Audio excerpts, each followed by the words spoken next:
What's up, fam? I'm sure you can't saw the title of the video today, and just in case you missed it, for some reason, we're going to be making a big ol' ambient self-generating patch using the Hydrasynth and Eurorack. And there's several ways, or really, I think just a couple, to integrate the Hydrasynth and Eurorack.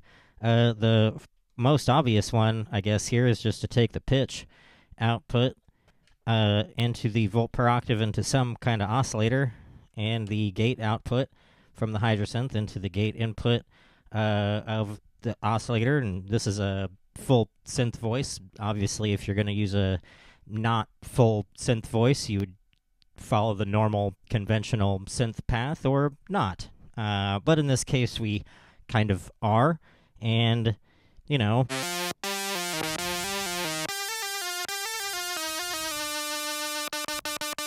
but that's not what we're doing today. That's fine if that is what you want to do, but that is not what we want to do today. We want to make a big old weird ambient patch.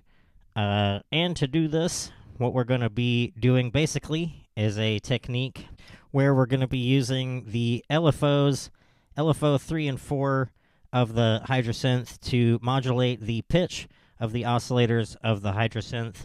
And we're also going to be using those LFOs to modulate the pitch of some oscillators in our Eurorack system. Now, I do have a R&D step, the DivKit and Steady State Fate module, which is fantastic for self-generative ambient kind of patches. And I also have the Moog subharmonicon just out of view here. And that we're going to use a few different tricks from that, namely just the sequencer section. We're not going to be using the sequencer section to sequence the oscillators of the subharmonicon, but to sequence other things in the Eurorack system. Let's do a Star Wars wipe. I'll set up this patch and explain it. Okay, now that I have this spaghetti mess of cabling set up, let me attempt to describe what's happening here. So, like I said, we're using a self-generating patch that I've explained and explored in previous videos, which I'll put a link in the doobly-doo down below. In a nutshell, what we're doing is taking LFO 3 and LFO 4 of the Hydrasynth and using that to modulate the pitch of the oscillators in the Hydrasynth, as well as send that out to the pitch to other oscillators here in the Eurorack system. Now, what I've done here is take modulation 1 from the Hydrasynth and send that out to a buffered multiplier here. And the reason is because that is the pitch. I've used modulation 1 and 2 out of the Hydrasynth to send the LFO 3 and 4 out, which is carrying the pitch information out to the rest of the system here. And so I have modulation 1 being sent to a buffered mult, and that buffered mult is then going to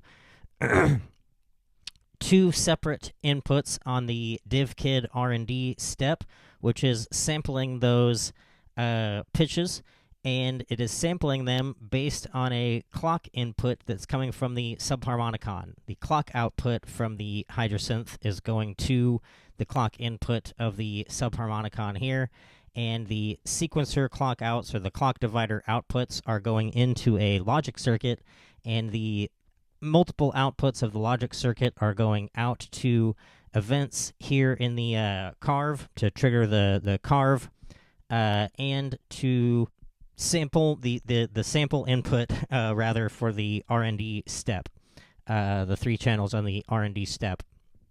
I have a sequential switch up here. The channel 2 of the carve is a bipolar LFO, and sequencer 1 of the subharmonicon is modulating the both input of the carve, channel 2 here, the attack and release, and that output is going to control the select input of a sequential switch. The sequential switch output goes to the other side of the buffered mult, and that's being sent, one copy is being sent out to resonance of the QPOS, and the other is going to the frequency of the QPOS. In the sequential switch, I have patched the VCF envelope from the subharmonicon, the VCA envelope from the subharmonicon, and these smooth random LFOs coming from the spectrophone here. The A side of the spectrophone is going into the filthy filter, which is being modulated by the recovery effects ADSR, and the B side of the spectrophone is going into the QPOS. Modulation 2 here is the other pitch envelope, or LFO, and that is going into the B side of the spectrophone, and it's also being sent out to the VCO2 input for the spectrophone. So both spectrophone oscillator, both subharmonicon oscillators are getting different pitch information, and both spectrophone oscillators are getting different pitch information. That's all coming from the pitch information that is sequenced from the LFOs here in the Hydrasynth. And because everything kind of beats against each other and nothing's really tuned the same way, everything's derived from the same sources, though a handful of modulations or a little bit of tweaks here and there is always welcome in a self-generating patch, but pretty much I can hit play on this, and it's going to go indefinitely. So let me just turn this on. One further caveat is the arpeggiator is on for the Hydrasynth, which will just articulate many different notes throughout the system. But the only thing that's going to be output from the modulation is the original pitch, or starting from a baseline. So whatever the oscillators are tuned at is whatever is going to be happening. If I have an arpeggiator on the oscillators after the fact, just like this, that would be doing its own thing, but it's not in this case. So I will start with the Hydrasynth and just slowly fade up the other instruments.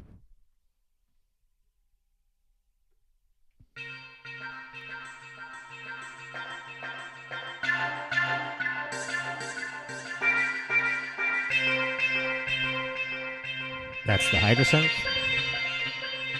And here is the B side of the spectrophone running through the QPOS. I'll add a little bit of delay just to make things a bit more interesting.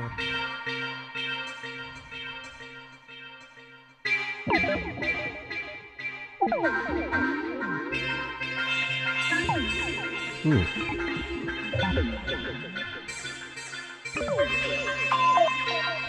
And here's the A side of the spectrophone running through the filthy filter.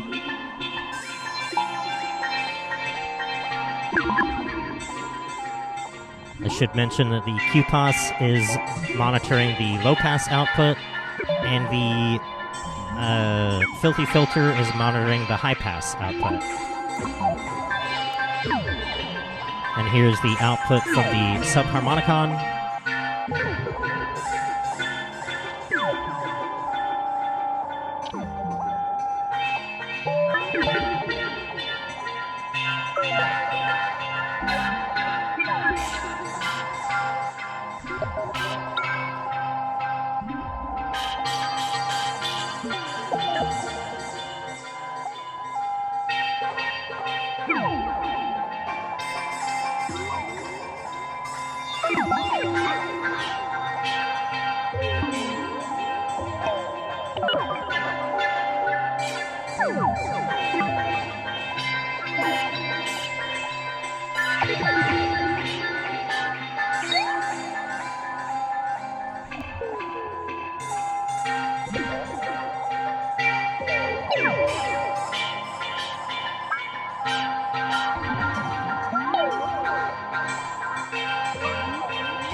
Yeah.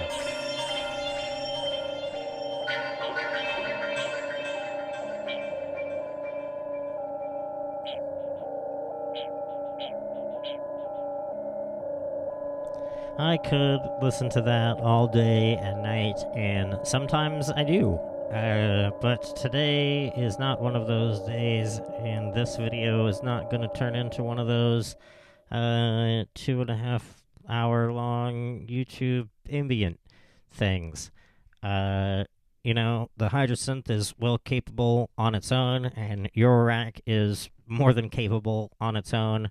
But when you combine the two of them and really tastefully kind of combine things, you can get some pretty otherworldly sounds. I haven't even started to explore the inputs for the Hydrasynth, bringing Eurorack shenanigans into the Hydrasynth shenanigans. So that's probably going to be another video where we walk through that and make some zany sounds with the Hydrasynth and the Eurorack in that way. But until then, I hope you guys enjoyed this video and found part or most of it informative. And if you did, be sure and do the subscribe and like and hit the ding ding bell. And, we'll see you next time. Peace.